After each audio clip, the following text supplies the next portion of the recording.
पहरेदार देख रहे सभी दर्शकों का स्वागत है। आज के वीडियो में बात करेंगे दिल्ली विधानसभा चुनावों के बाद बदली हुई राजनीतिक सरगर्मियों की, राजनीतिक हालात की और आम आदमी पार्टी की बढ़ती राजनीतिक चुनौतियों की। जैसे ही दिल्ली विधानसभा के चुनाव परिणाम आए, वैसे ही आम आदमी पार्टी सख्ते में आ गई। आम आदमी पार्टी के नेताओं ने कभी सपने में भी नहीं सोचा था कि परिणाम इस तरह आ सकते हैं और वो सत्ता से बाहर हो सकते हैं। जैसे ही परिणामों की घोषणा आई, अरविंद केजरीवाल ने तुरंत पंजाब के 92 के 92 एमएलएस को दिल्ली में समन कर लिया। समन करने का मकसद कुछ और था, लेकिन समझा कुछ और गया। दरअसल जैसे ही पंजाब के सभी एमएलएस को दिल्ली बुलाया गया, तो आम जनमानस में जो बात फैली, जो अफवाह फैली हुई है कि अब अरविंद केजरीवाल भगवंत मान को हटा रहे हैं, भगवंत मान की जगह खुद मुख्यमंत्री बनना चाहते हैं। लेकिन बाद में जो कुछ सामने आया वो ये कि अरविंद केजरीवाल दरअसल पंजाब का मुख्यमंत्री नहीं बनना चाहते। जितने भी एमएलएस को दिल्ली बुलाया गया था, वो सिर्फ इसलिए ताकि सबको नज़र आए कि पार्टी अनुशासन में है, क्योंकि ऐसा इसलिए किया गया ताकि जो विरोधी पार्टियां हैं वो आम आदमी पार्टी के एमएलएस को तोड़ने की कोशिश न करें, उनको अपने पाले में लेने की कोशिश न करें, उनको हॉर्स ट्रेडिंग की कोशिश ना करें। अब कयास तो अभी भी लगाए जा रहे हैं, सरगर्मियां अभी भी तेज हैं और वहीं अफवाहों का बाजार अभी भी गर्म है। ऐसा समझा जा रहा है कि दिल्ली में सत्ता हाथ से गंवाने के बाद अब आम आदमी पार्टी और अरविंद केजरीवाल का रुख पंजाब की तरफ होगा।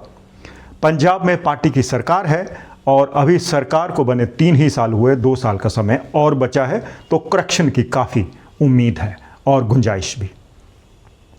अब अरविंद केजरीवाल चूंकि दिल्ली के मुख्यमंत्री नहीं है, दिल्ली में आम आदमी पार्टी की सरकार नहीं है, अब उनकी उतनी राजनीतिक पहुंच नहीं है और वहीं अभी भी दिल्ली से जुड़े हुए कुछ विवाद जैसे शराब घोटाला, उसकी जांच अभी भी चल रही है। इसका मतलब ये कि भविष्य में कभी भी अरविंद केजरीवाल और दूसरे नेताओं पर कार्रवाई हो सकती है।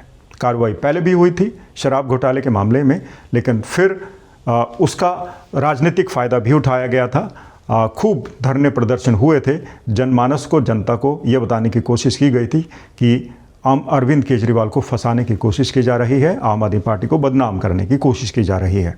लेकिन शायद अब हालात बदल गए हैं। अरविंद केजरीवाल के पास अब वो शक्ति, वो राजनीतिक पावर दिल्ली में नहीं है। तो अब अरविंद केजरीवाल पंजाब का रुख करना चाहते हैं, जहां पंजाब में पार्टी के पास पावर है और उनका दल सत्तारूढ़ है।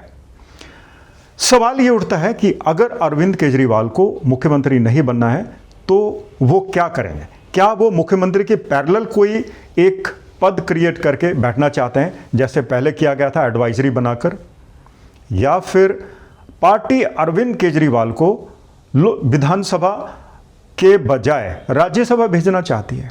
अब ये दिल्ली में तो संभव हो नहीं सकता, क्योंकि दिल्ली में पार्टी के पास अब बहुमत नहीं है। वरना अगर दिल्ली में बहुमत होता और अरविंद केजरीवाल को राज्यसभा ही जाना होता, तो वहाँ के किसी राज्यसभा सांसद से इस्तीफा लेकर स्वयं उनके नाम पे या उनके स्थान पर वो राज्यसभा चले जाते हैं। लेकिन अब सिर्फ पंजाब में पार्टी का बहुमत है और पंजाब में ही पार्टी ये उम्मीद कर सकती है कि अरविंद केजरीवाल को अगर राज्यसभा जाना है तो पंजाब में आसान है, किसी भी सदस्य से इस्तीफा लिया जाएगा और उनकी जगह अरविंद केजरीवाल को राज्यसभा भेज दिया जाएगा।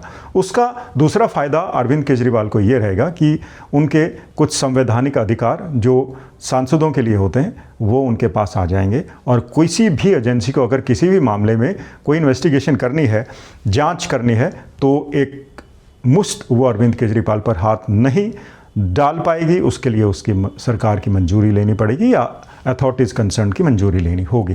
तो एक ये रास्ता निकाला जा रहा है अरविंद केजरीवाल को सेटल करने का कि या तो वो पंजाब में रहकर कोई दूसरा संवैधानिक पद मुख्यमंत्री के बराबर या मुख्यमंत्री से ऊपर कुछ ऐसा अपने लिए बना लें, और अगर नहीं तो फिर राज्यसभा जाना भी एक रास्ता है।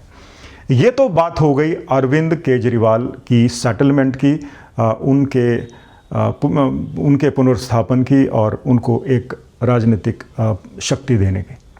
अब दूसरी बात आती है आम आदमी पार्टी के बिखरने के सवालों पर। ऐसा माना जा रहा है कि दिल्ली में चुनाव हारने के बाद आम आदमी पार्टी कमज़ोर पड़ सकती है, क्योंकि उसकी साख को, उसकी इज्जत को बट्टा लगा है। बट्टा इसलिए लगा कि अरविंद केजरीवाल शराब घोटाले में के आरोप उन पर लगे, उनके साथ दूसरे नेताओं के भी लगे और उनको जेल में रहना पड़ा, उनके साथियों को भी जेल में रहना पड़ा। तो कहीं ना कहीं उनकी ईमानदार, कट्टर ईमानदार छवि को धक्का पहुंचा। अब दूसरी बड़ी बात था उनका घर, जिसे शीश महल का नाम दिया गया। अब अरविंद केजरीवाल आम आदमी पार्टी के करता धरता नेशनल कन्वीनर, आम आदमी पार्टी की जंग लड़के 2 बार विधानसभा में पहुंचे, 2 बार मुख्यमंत्री बने, और उसके बाद उनके ऊपर यह लांछन लगा दिया गया कि वो आम आदमी नहीं है। पहले तो जब वो वैगनार में चलते थे अपनी निजी गाड़ी में, तो लोगों को लगता था कि अरविंद केजरीवाल आम आदमी की तरह ये मफलर लपेट कर या जो भी उनकी वेशभूषा होती थी, लेकिन जैसे जैसे उनका कद बढ़ता गया वैसे वैसे सुख सुविधाएं भी बढ़ती गई, और अंततः जब मुख्यमंत्री का आवास बनाया गया और जिस तरह उस पर खर्चा हुआ, उसको लेकर सवाल खड़े हुए, और उनकी पार्टी के जो आम आदमी को लेकर जो छवि थी वो धूमिल हो गई, थोड़ी ख़राब होगी। लोगों को लगा कि अब ये भी दूसरी पार्टियों की तरह ही व्यवहार कर रहे हैं, तो उनमें और जो दूसरी पार्टियां, चाहे कांग्रेस, भारतीय जनता पार्टी, कोई फ़र्क नहीं है। यही कारण है कि दिल्ली में उनको सत्ता से बाहर कर दिया गया, क्योंकि वो आम आदमी नहीं रहे और आम आदमी ने उन पर भरोसा नहीं किया। तो अब आम आदमी पार्टी के कुनबे पर भी खतरा मंडरा रहा है। जो विरोधी पार्टियां हैं वो गिद्ध दृष्टि गड़ाए हुए आम आदमी पार्टी के एमएलएस को तोड़ना चाहती है। कांग्रेस के वरिष्ठ नेता और नेता विपक्ष अब ये दावा कर रहे हैं कि 32 आम आदमी पार्टी विधायक उनके संपर्क में हैं। प्रताप सिंह बाजवा की बात कर रहा हूँ।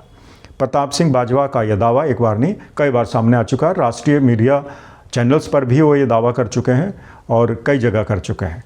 तो अब पंजाब में विधानसभा का सेशन चल रहा है। बाजवा दावे पे दावा ठोक रहे हैं कि 32 पार्टी विधायक उनके संपर्क में हैं।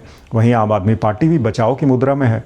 पार्टी के प्रवक्ता नील गर्ग का बयान आया है कि ये तो ख्याली पुलाव बना रहे हैं, लेकिन सच्चाई ये है कि बाजवा भारतीय जनता पार्टी में जाना चाहते हैं और कभी भी कांग्रेस छोड़ सकते हैं। खैर, ये तल्खी भरा एक बयान हो सकता है और रिएक्शन हो सकता है, लेकिन सवाल ये है कि क्या आम आदमी पार्टी के समक्ष अब अपने विधायकों को जोड़कर रखना एक चुनौती है ताकि उनका कुनबा ना बिखरे? और क्या कांग्रेस अब सरकार को गिराना चाहती है? अगर ऐसा दावा किया जा रहा है, उसमें थोड़ी भी सच्चाई है, तो कांग्रेस का अगला कदम क्या हो सकता है? सरकार गिराना चाहती है या फिर सरकार बनाना चाहती है?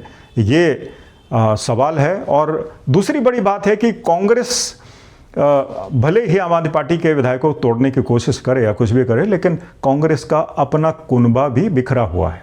अब कांग्रेस के जितने मुंह, जितने नेता, उतनी बातें। भाजपा का समर्थन अभी किसी नेता ने नहीं किया, क्योंकि सब अपनी अपनी डफली, अपना अपना राग गा रहे हैं। भाजपा साहब के इस दावे पर उसकी कितनी सच्चाई है, कितना दम है, खैर ये तो वक्त बताएगा। लेकिन आम आदमी पार्टी के समक्ष इस वक्त 2 चुनौतियां हैं। एक तो अरविंद केजरीवाल को कैसे सेटल किया जाए, अरविंद केजरीवाल की जो राजनीतिक छवि है, जो अरविंद केजरीवाल की जो आम आदमी पार्टी की इमेज है, उसको कैसे बेहतर किया जाए। और क्या अरविंद केजरीवाल पंजाब में रहेंगे या फिर राज्यसभा पहुंच जाएंगे, ये जो अगली डेवलपमेंट्स हैं इन पर हमारी नज़र रहेगी। और पार्टी के समक्ष दूसरी चुनौती यही है कि वो किस तरह से अपने एमएलएस को एक छत के नीचे रखें, उनका एका रखें, उनको बिखरने ना दें। क्योंकि इससे पहले भी आम आदमी पार्टी ने ही भारतीय जनता पार्टी पर आरोप लगाया था कि वो ऑपरेशन लोटस पंजाब में चलाना चाहती है, सत्ता में काबिज होना चाहती है, आम आदमी पार्टी को कमज़ोर करना चाहती है, उनको सत्ता से बाहर करना चाहती है। लेकिन बाद में जिन लोगों ने आरोप लगाए थे, शीतल अंगुराल की बात करूँ, उसने शुरुआत की थी, तो वो स्वयं ही भारतीय जनता पार्टी में शामिल हो गए, चुनाव भी हार गए। अब भारतीय जनता पार्टी में ये लोग शामिल हुए तो उन्होंने ये भी कहा था कि ये तो पार्टी हाईकमान की तरफ से कहा गया था कि इस तरह का ड्रामा रचो, जबकि ऐसी सच्चाई नहीं थी। किसी भी एमएलए को 20 से 25 करोड़ रुपए नहीं ऑफर किए गए थे। खैर, शीतल अंगुराल एकमात्र नेता नहीं थे जिन्होंने कहा था, आधा दर्जन और एमएलए थे, उन्होंने भी एक एक करके इस तरह के आरोप लगाए थे। लेकिन बड़ा सवाल यही था कि इतने ज़्यादा आरोप लगने के बावजूद भी उसकी कोई जाँच नहीं हुई। हालांकि मामला दर्ज किया गया था, पंजाब में आम आदमी पार्टी की सरकार थी, नेताओं ने दावा किया था, उनके पास सबूत हैं। सबूत कथित तौर पर एक एजेंसी को सौंपे भी गए थे, लेकिन हुआ कुछ नहीं। भारतीय जनता पार्टी ने गवर्नर को एक ज्ञापन भी दिया था कि भैया तो पार्टी को बदनाम करने की कोशिश है, अगर कोई सबूत है तो जांच करें। जांच क्यों नहीं कर रहे हैं? दाल में कुछ काला तो जरूर है। खैर, ये चुनौतियां कांग्रेस और आम आदमी पार्टी के पास दोनों हैं, क्योंकि कांग्रेस एक ऐसी पार्टी है जिसे बाहर की पार्टियां कम हराती हैं, कांग्रेस के नेता ज़्यादा हराते हैं।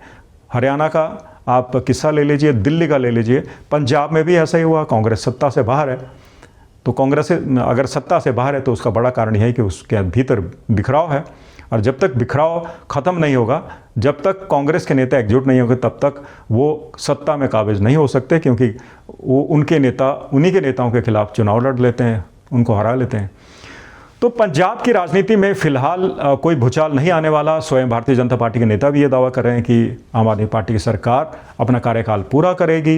इसका मतलब ये कि भारतीय जनता पार्टी कम से कम अगले चुनाव तक नज़र रखे हुए हैं और कोई ऑपरेशन लोटा जैसा काम नहीं करना चाहती, क्योंकि उनको पता है कि फिलहाल पंजाब में उनकी पकड़ इतनी ज़्यादा मजबूत नहीं है, क्योंकि अब शिरोमणि अकाली दल भी उनसे छिटक गया है, अलग हो गया है, दोनों हाशिए पर हैं। और अब पार्टियां दो बची हैं जो मजबूती में है, एक तो कांग्रेस है, एक आम आदमी पार्टी। आम आदमी पार्टी सत्ता में है, तो कांग्रेस अब सपने जो रही है कि भैया किस तरह से एक बार सत्ता में लौटा जाए। तो दोस्तों, ये था आज का वीडियो। हमने बात की कि अरविंद केजरीवाल अब क्या करेंगे, पंजाब आएंगे, राज्यसभा पहुंचेंगे, और किस तरह से अब आम आदमी पार्टी अपने विधायकों को काबू में रखेगी, और उसके अलावा कांग्रेस का अगला क्या कदम होगा, जो दावे हैं उनकी क्या सच्चाई है। क्या पंजाब में आम आदमी पार्टी की सरकार गिराने की कोशिश की जा रही है, कमज़ोर करने की कोशिश की जा रही है, और आम आदमी पार्टी का क्या कदम होगा कि वो अपनी सरकार भी बचा कर रखे, साख पर जो बट्टा लगा है उसको भी वापस उसी पटरी पर लाए और वही उम्मीद अपनी कायम रखे। कोशिश भी की जा रही है पंजाब में कि कुछ भ्रष्ट अधिकारियों को बाहर का रास्ता दिखा दिया गया है, कुछ को अब जांच के दायरे में लाया गया है, तो कई पुलिस कर्मचारियों को डिसमिस तक कर दिया गया है। हालांकि पार्टी अपनी तरफ से कोशिश कर रही है, लेकिन आरोप फिर भी लगते रहे पंजाब के नेताओं पर कि वो भ्रष्टाचार में लिप्त है। कैसा लगा आपको आज का वीडियो, हमें ज़रूर बताएं, कमेंट करें। नमस्कार।